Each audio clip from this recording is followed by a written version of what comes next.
Welcome back to WSAV News 3 today at 11. Its mission is to serve area neighbors with dignity, compassion, and integrity by providing food, essential resources, and support to individuals and families facing food insecurity.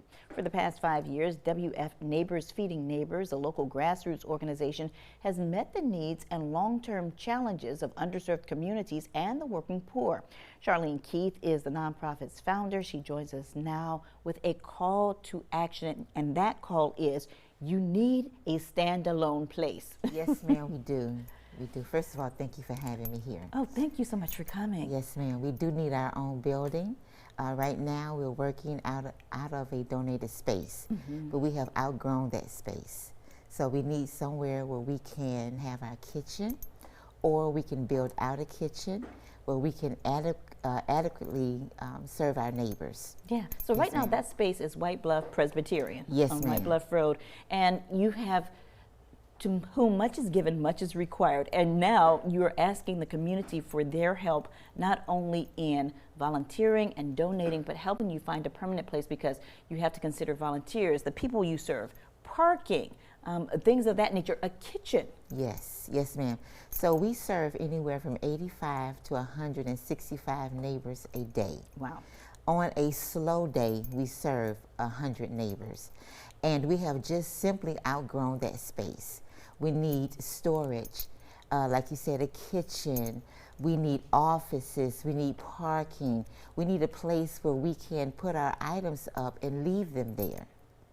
So we're taking a look at video of one of the food giveaways, and I don't say giveaways because actually what you do is you allow people to come in and shop for the items that they need. That is correct. So we are a choice food bank, which means that we not only give food, but we maintain our neighbors' dignity and compassion for them, to allow them to come in and choose items that they want. We don't just automatically pack boxes or baskets and say, here you go, have a good day. No, ma'am. We allow them to come in. They can go through the boxes and select the items that they want. If they don't want an item, they can give it back to us, and we would in turn give them something else if we have it available. This all started about 5 years ago. Yes, ma'am. At your house. At my house. That was the facility in your driveway from your kitchen. Yes, absolutely, absolutely. Actually, under my carport. Okay. And I would open the doors of my car and just allow neighbors to come out and just choose whatever items that they want. And so it has just simply grown from there. We have been in other locations, but it has not been our own home. We need our own home. We need a place that we can say, this is Neighbors Feeding Neighbors. We're here permanently. We can grow. We can do the things that God has called us to do, because the vision is great. The need is great. It is more than just giving a loaf of bread or a slice of meat. It is deeper than that. We also have a homeless division. We need a house for that.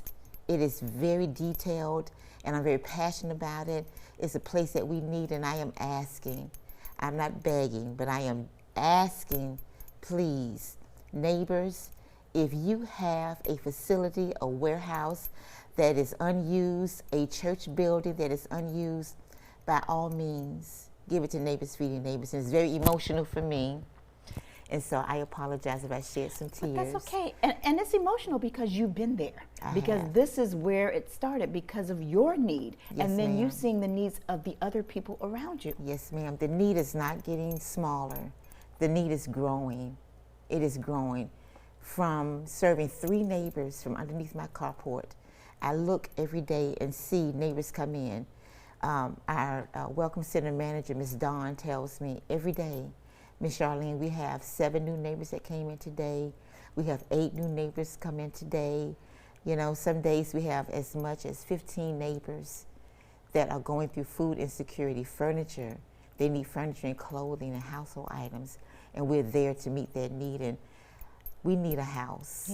We need a house. So it started with the food pantry, but you also have the Shop for Free, senior care, and your garden community as well. Yes, ma'am. Yes, ma'am. Our community garden is flourishing. It is growing. We take that food sometimes and bring it to the pantry. If not, the neighbors are welcome to go to the garden and select items. They don't have to have a plot there. It is open to everyone. To everyone. And what you're doing is guided by faith, but you also have launched an initiative that you started in April where you want 100 people to donate money in order to go back into what you're doing. Absolutely, absolutely. I am asking 100 neighbors to donate $20 a month, just $20, to donate it to Neighbors Feeding Neighbors so that it would help us to continue to meet the need. Because I've contacted some farmers and there is a fee for us to get that food. We're grassroots, we're mom and pop. We don't get government funding, we don't get federal funding. Yeah. I just get funding from individual neighbors that come along and say, hey, I want to bless the organization. I see your heart, I see your need, and they want to sow into that.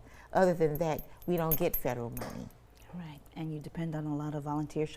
Charlene Keith, thank you so much for joining us today. And WF Neighbors Feeding Neighbors Incorporated is currently located at White Bluff Presbyterian Church. That's on White Bluff Road on Savannah South Side. For more information, call 912-346-4064. But they are looking for their standalone facility. So if you can help, please get in touch with Charlene Keith. If you missed any of this information, or if you want to see this interview again, visit our website by going to wsav.com/community corner. Right now it's time for a look at our forecast. Good morning, Alyssa.